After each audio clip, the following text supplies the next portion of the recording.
Assalamualaikum warahmatullahi wabarakatuh. Perkenalkan nama saya Sakila Khairuni Sarodatul Jana, absen 33 dari kelas 12 IPA 5. Di sini saya akan menjelaskan tentang sifat koligatif larutan untuk penilaian tengah semester.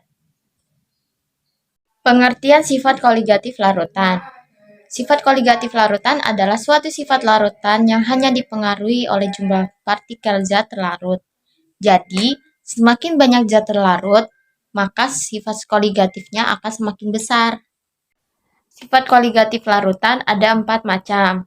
Yang pertama ada penurunan tekanan uap, kedua ada penurunan titik beku, lalu yang ketiga ada kenaikan titik didih, dan yang keempat ada tekanan osmotik. Di sini saya akan menjelaskan salah satu macam sifat koligatif larutan, yaitu penurunan titik beku. Penurunan titik beku itu apabila ke dalam sebuah zat pelarut ditambahkan zat terlarut, maka akan terjadi proses penurunan tekanan uap jenuh larutan. Kemudian, adanya penurunan tekanan uap jenuh larutan akan mengakibatkan penurunan titik beku larutan.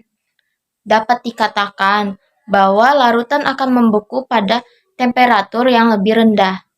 Rumus penurunan titik beku dibedakan menjadi dua, yaitu senyawa non-elektrolit dan senyawa elektrolit.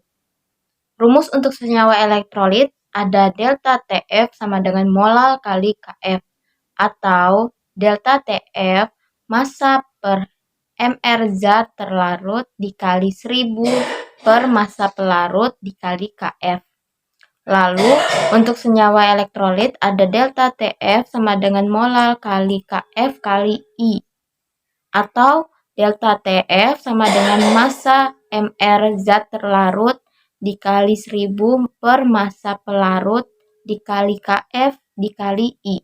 Di sini ada keterangannya. Delta TF itu penurunan titik beku, molalitas yaitu jumlah mol zat terlarut dalam 1000 gram pelarut, Kf itu konstanta penurunan titik beku molal pelarut, lalu faktor Van Hoff-I sama dengan 1 tambah N kurang 1A dengan N jumlah ion dan A derajat disosiasi.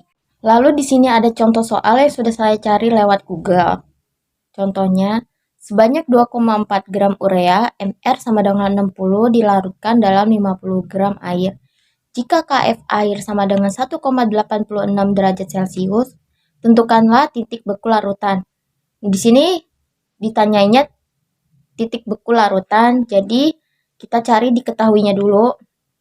GR sama dengan 2,4 gram, MR-nya 60, P-nya 50 gram, KF-nya 1,86 derajat Celcius, dan titik bekunya ini 0 derajat Celcius. Kita jawab menggunakan rumus delta TF sama dengan KF kali M, atau delta TF sama dengan KF kali GR per MR dikali 1000 per P. Lalu kita masukkan aja semuanya yang sudah kita cari sebelumnya. Delta TF sama dengan 1,86. 1,86-nya ini kan KF dikali 2,4. 2,4-nya ini kan gram per MR. MR-nya ini 60 dikali 1000 per 50. 50-nya ini P. Kita totalkan semuanya, hasilnya jadi 1,488 derajat Celcius. Lalu kita cari titik bekunya. Delta TF sama dengan TF pelarut dikurang TF, atau TF sama dengan TF derajat dikurang delta TF.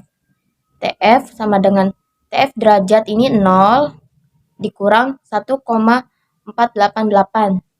1,488-nya ini yang tadi kita cari sebelumnya itu delta TF. TF sama dengan min 1,488 derajat Celcius. Jadi yang kita dapatkan titik beku larutannya adalah min 1,488 derajat Celcius. Sekian dari saya. Wassalamualaikum warahmatullahi wabarakatuh.